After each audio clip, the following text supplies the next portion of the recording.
Welcome to the NBA Coast to Coast podcast, brought to you by thelines.com. Coming to you from the West Coast, Josh Lander, joined by my guy Nate Weitzer on the East Coast. And we are Wednesday night in the NBA here, Nate, with a pretty decent slate for us to choose from. Definitely want to make sure to like and subscribe to that page. Continue to follow along. We got a couple game videos and our player props video as we do each and every weekday of this regular season. In this one, we're taking a look at the Knicks playing host to the Atlanta Hawks. Make sure you check all that out. Nate has everything you need for this game and more on thelines.com as well, including all of those player props picks that he places up there, where we also have our great odds finder tool that you can use to make sure you're getting the best juice back as you are making these bets on the NBA this season. Nate, let's go ahead and get into this slate and then talk Hawks and Knickerbockers. Yeah, lots to monitor for injury news per usual. The Clippers are -7 at the Magic. Already ruled a few veterans out, but Kawhi and PG TBD. We'll see if they keep playing here. The Lakers are +10 now at Toronto. Josh told you to bet on that at line as soon as it came up. Now it might be a little too late because Anthony Davis is back on his bullshit, leaving after 8 minutes to screw the Lakers bet there last night.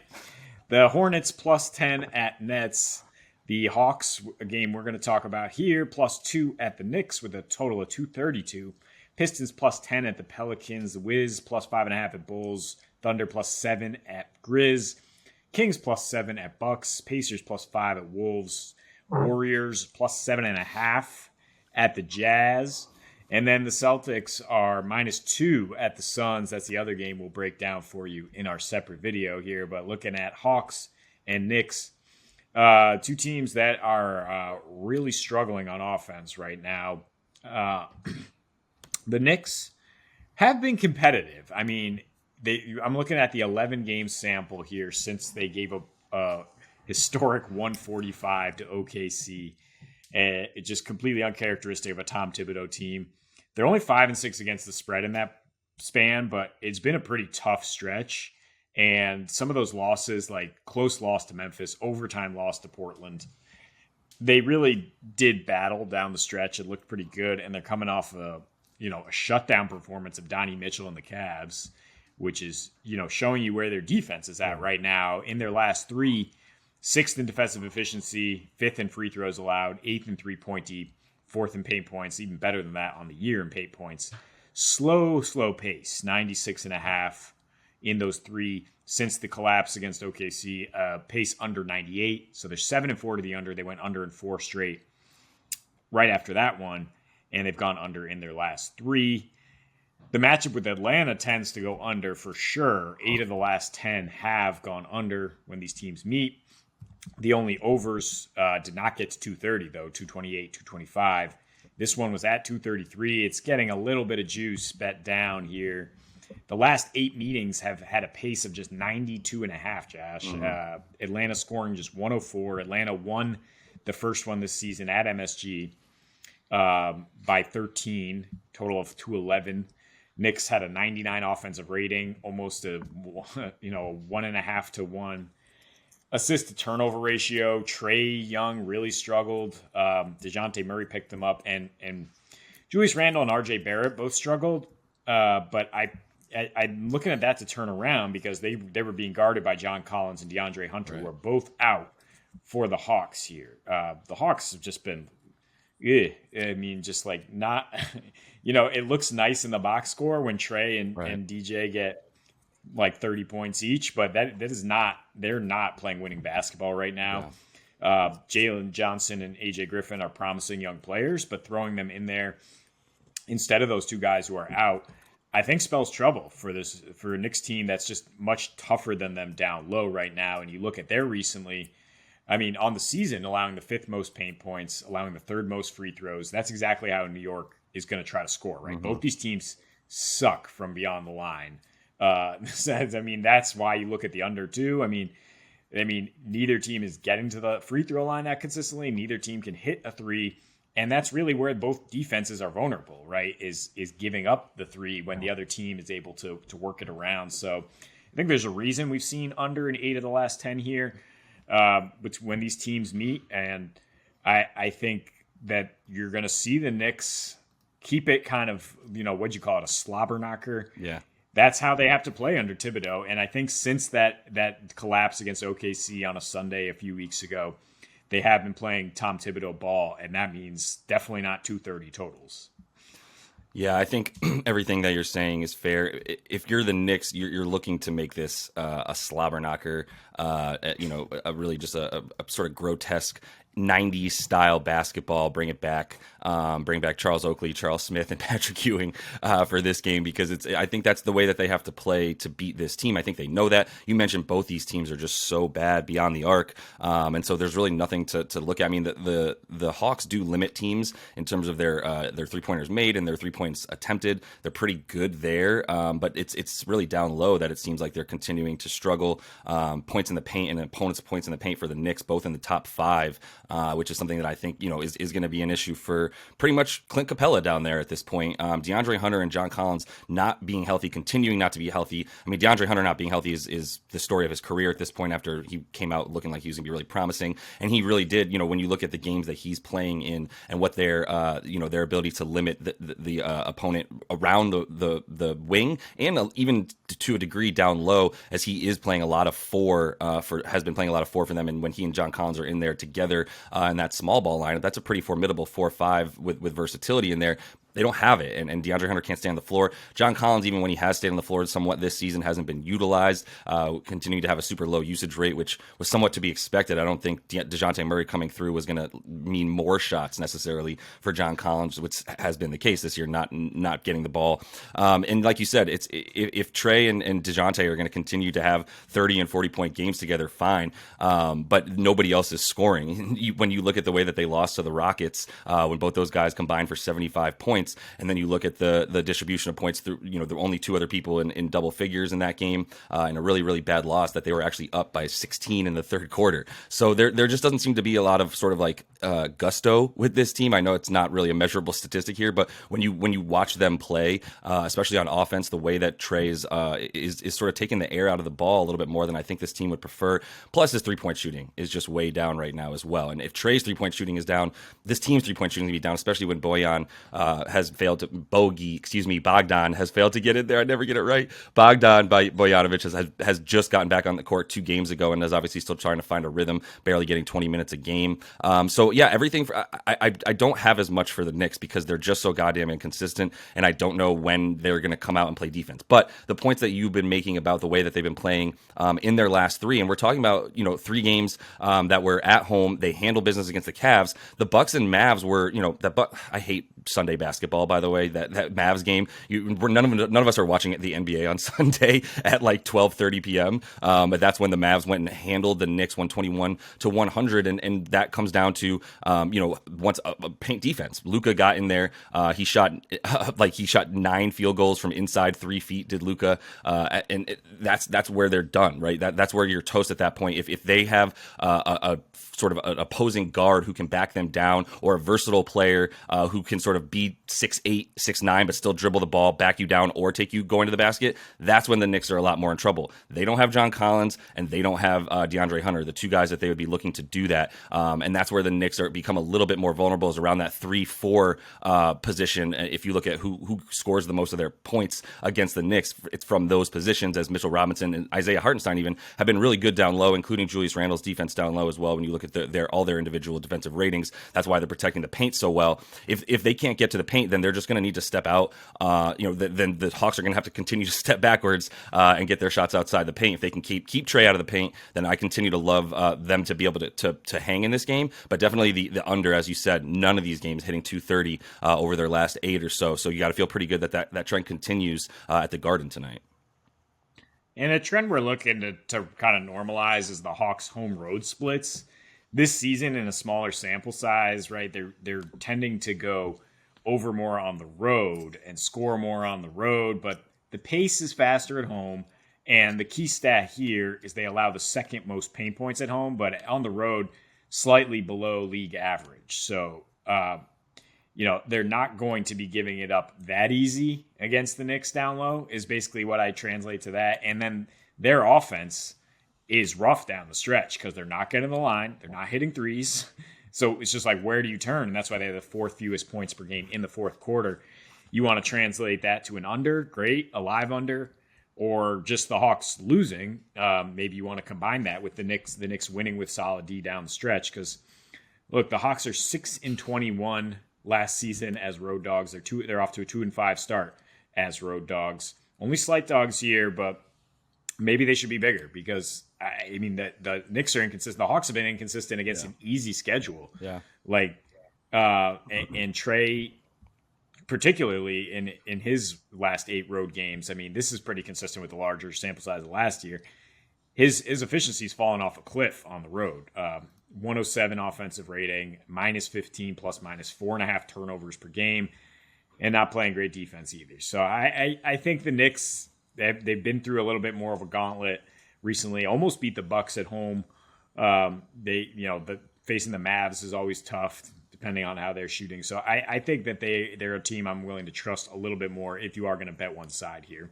Yeah, and you want to believe a little bit more, as we say, for the Knicks on the inverse of that their defense is going to come back to life a little bit more at home, which it has. Not including giving up 121 to the Mavs on that Sunday game that I said. All the other games prior to their last 2 at home, as we're talking about, or last 3 that you really were talking about, the Bucks and Cavs games being their sort of their best performances there, keeping the Bucks to 109, limiting the Cavs to 81 points, and having that defense kind of come back to earth because it's not been great at home. Their offense has been better at home, 7 more points per game really than when they're on the road, but their road offense is just absolutely putrid, so it's not really saying much about it. I think we can start to feel a little bit better about their defense at home. There's no way that Tibbs is going to play anybody that allows the sort of performance that they had against OKC the other week. So, and then the game we get to here, Celtics -2.5 now at the Suns, creeping up a little bit.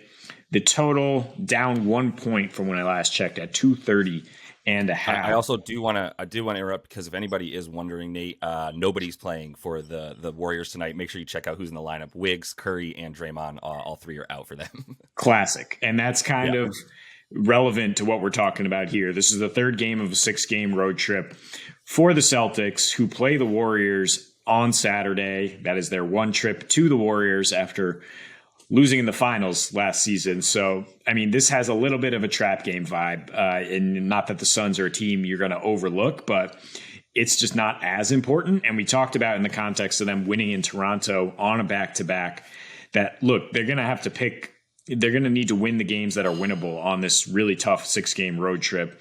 And they're going to lose at least one, right? I mean, then after that Warriors game, they're back-to-back at the LA teams. I mean, the Celtics they can't literally win every game the rest of the season. I was saying the last time we did a video, like if you blindly clicked, you'd be right most of the time. Yeah. But I think we're going to try to go the opposite way here. Zig and zag with the Phoenix Suns, who are coming off a bad loss of their own and might get Chris Paul back for the first time in a long time.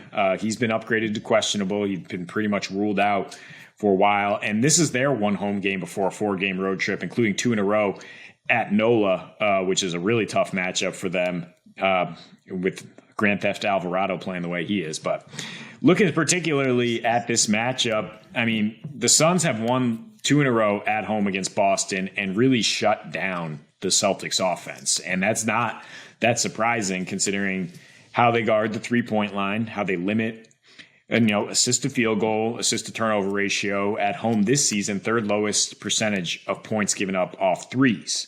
And Boston in those last 2 trips, they shot just 30% from 3, had an average 16-9 assist to turnover ratio, 98 offensive rating, and the games totaled 191 both times. So again, looking at the under here, which has been bet down a tiny bit, but I think 230 or higher, you can take it. You could also tease the Suns up to +6 at home and take the under. I think they can win this game for sure, though, and I like them if Chris Paul's out there. The Celtics should have everybody. Brogdon should be back. But, I mean, their defense has kind of tipped back up while their offense is tipped down a little bit. I mean, there's nowhere to go but down when you're shooting 41% from 3, which would be an NBA record if they can maintain that along with their offensive rating. But it's a tough matchup for the 3-ball. It's a good matchup for their defense, though, right?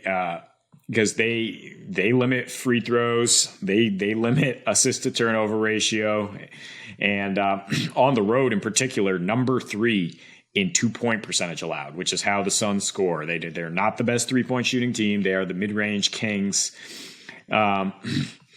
And I'm looking at the Suns to win, though, because of the bounce back spot, because of how they perform at home and with a slight rest advantage here. 25-6 with a rest advantage since 2021.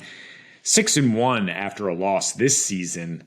Those games have gone under, 21-9 to the under after a loss since the start of last season. So I think the Suns bring a defensive effort. Would be nice if they have Torrey Craig out there. He's questionable to stick on Tatum. But you look at from a coaching and team perspective, what each team has been able to do to the other star. Because if you're taking a Suns over, it's because Devin Booker is just going to have a mind-blowing efficiency night, right? And his last 3 against Boston, 18 points per game, 36% from the floor, 18% from deep, 93 rating. And then Tatum's last 3 against the Suns, 21 points per game on a 93 offensive rating. So they both have a good recipe for slowing down the other team's superstar. Yeah, for sure. I think under is the play here to feel safe, to feel good about it, because this game could still kind of go either way, in my opinion. You're going to need a complete dud from the Celtics for them to not be hanging in pretty much every game that they're playing this season. If they play even close to as well as they can play, especially on offense right now, they're going to be hanging around at the very least, if not winning the majority of the games that they're playing.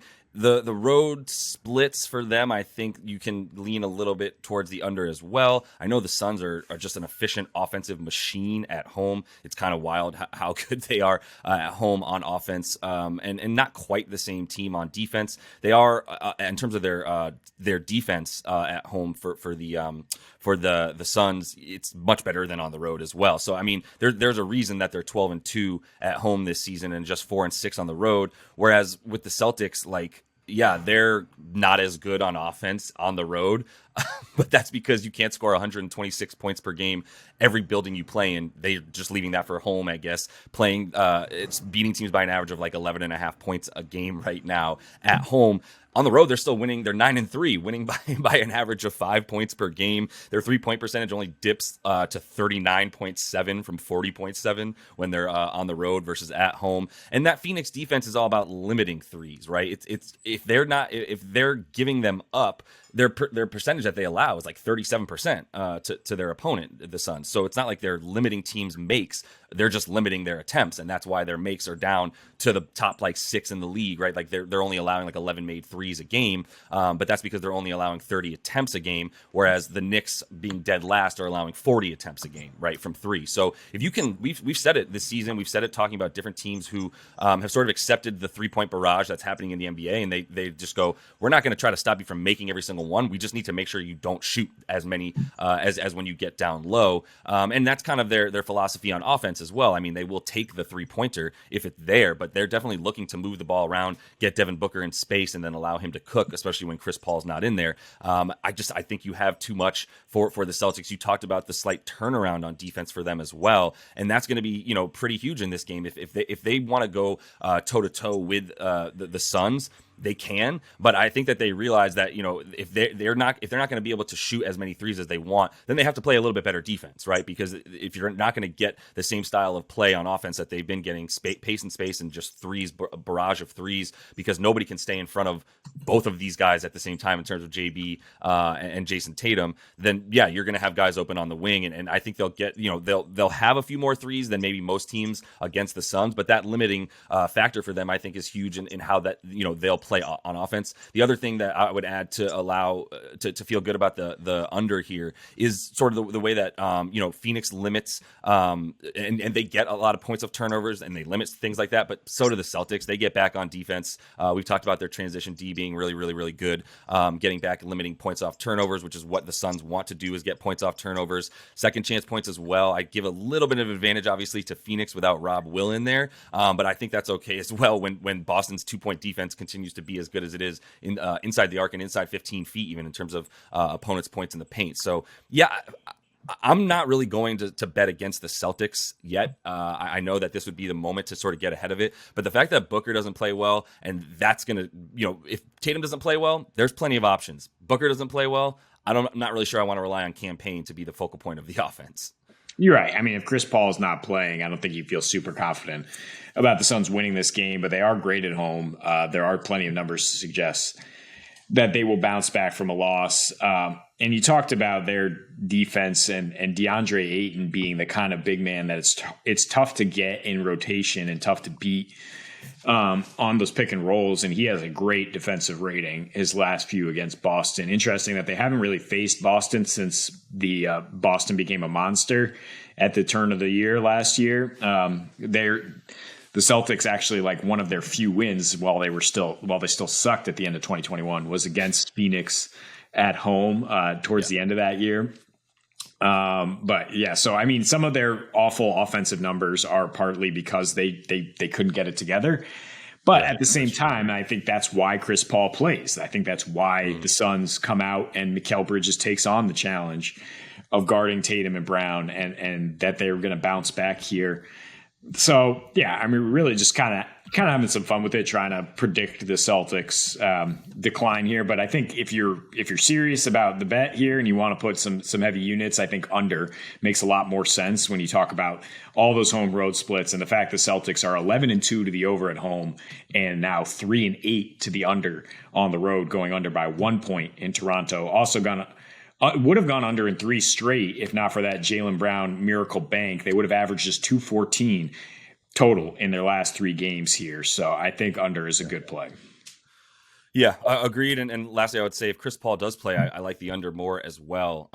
With him, they have 107 defensive rating in 14 games this season. Without him in 10 games, they've got 115.5 defensive rating. So 8 more points per 100 possessions that they're giving up when CP3 is not on the floor, in part because of that defense at the top of the key, and he knows when to hound guys. Also, because of the fact that in that fourth quarter when he's in there, it's just slowed all the way down, and they're basically like a soccer team who's just keeping possession before they sort of put an efficient bucket up. So that also helps slow the game down in the fourth quarter when he's in there. So Nate, let's go ahead and get into your first NBA player prop for tonight.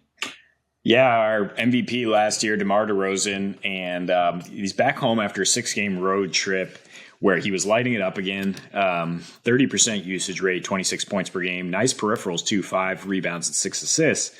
Now, if you have some pause about the home road splits this season, they are pretty stark. 21 points at home versus 28 on the road. The usage rate drops by 3%, but look at last season. It was almost the exact same numbers when you get a larger sample size here. I don't think he's a guy who's that affected at all by the atmosphere, really. It's just a question of whether the Bulls are going to be in a close game. This one, 5-point spread, but I think the matchup is really good for him because the Wizards, they try to limit 3-point attempts, they try to limit paint points, and they leave the mid-range open. And that's why DDR is averaging 29 points, along with 6 rebounds, 6.5 assists, on a big usage rate. His last 5 against the Wiz and his last 2, again, they were on the road though, in Washington, 32 points per game, 39% usage. So I like his 25.5 points, which is a much better price at FanDuel than DraftKings. That's kind of where you find the value. I don't mind the PRA though at any site, which is only 9 more in terms of the rebounds, assists. Washington's been bad all over the place. They have a 123 defensive rating their last 6 and given up a ton of production on the wing in that span. Yeah, I feel it. I'm never going to tell you not to take DDR in this situation. The Bulls, I hate watching the Bulls, and I hate watching the Bulls Wizards, and I'm not going to. But if you've got an opportunity to get some points up on the Wizard and the Wizards right now, that defense has definitely fallen off of a cliff. So I feel pretty good about that. I'm going to go first here with my first one being Ant Edwards. Feeling pretty comfortable with him.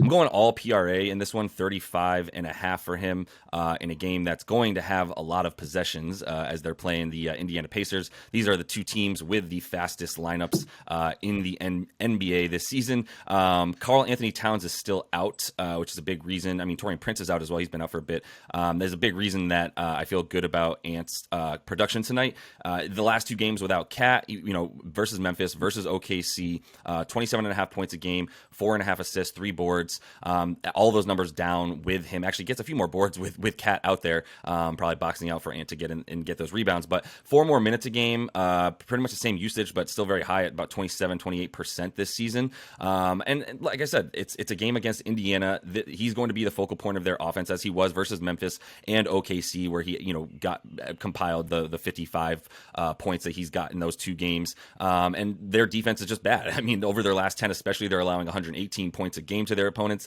115 on the season as a total, 5th most rebounds allowed to their opponent. They allow a ton of stats to the opposing shooting guards as well, 4th most points per game, 5th most assists per game to those to that position. And like I said, with just the amount of possessions that you have tonight, and a guy like Ant who's going to continue to try to score either around the rim and been putting up about 8 or 9 free throw attempts a game over his last 3 or 4, you feel good about the usage and the opportunity for him to get at least like 27, 28 points, and then you feel good about 4 and 4 there for the rebounds and assists. Yeah, I mean, he's a pure scorer, and he's been lighting it up since he played Indiana, which is interesting. They held him below 20, but also since then, their defense has been even worse, and they're giving up something like 5 threes to shooting guards in the last 7. So actually 2.5 3-pointers is his prop. Silly minus 150 on the over. But if you can move that up one or find it at a better price somehow, I would definitely take Ant to hit 4 threes or more here in this matchup. That's a good call.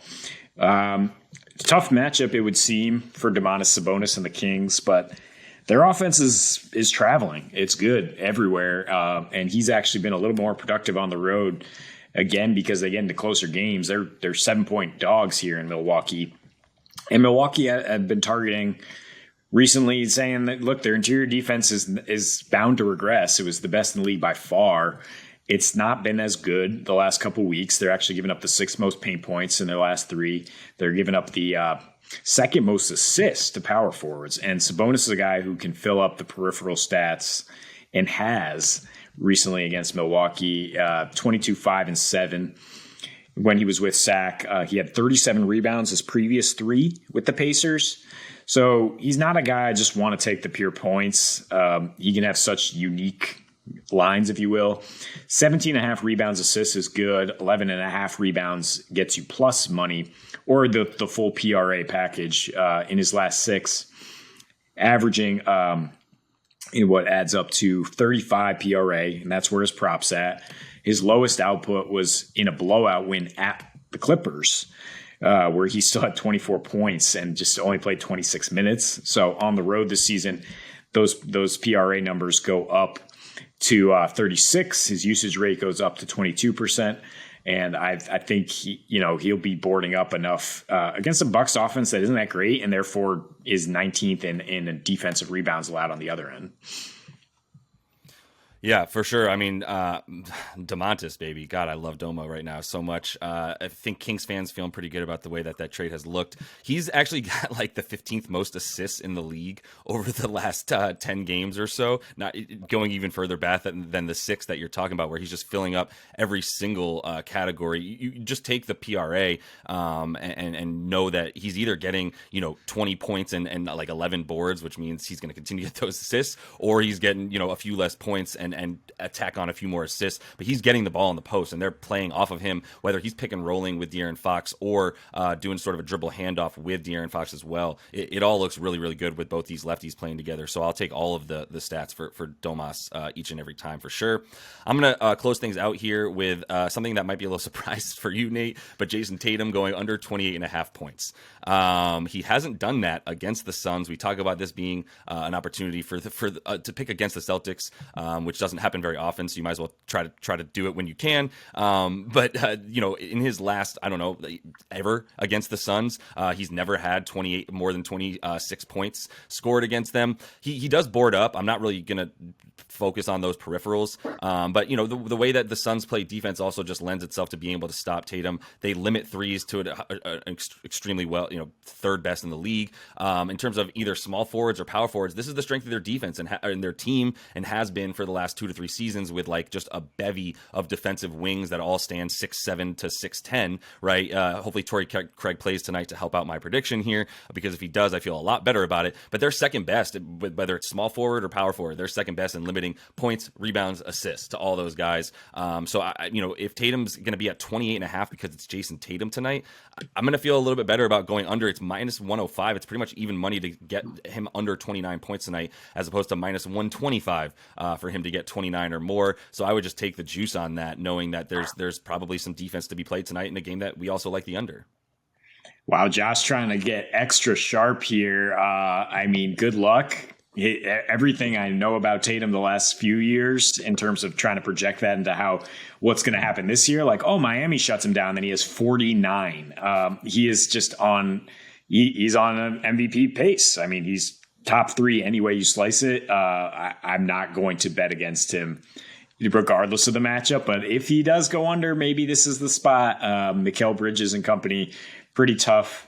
I would have a hard time feeling great about it. There aren't many teams that I would be making this pick against, I assure you. But this is the position that they hold better than any other for the Suns. And if you like an under in this one, then it seems likely that he would get under 30 for that to happen. So either way, we'll see how this one goes tonight. And that is all the time we have for you. Make sure to like and subscribe to that page. Check out the other couple game videos we have up for you tonight. Until we see you next, happy betting.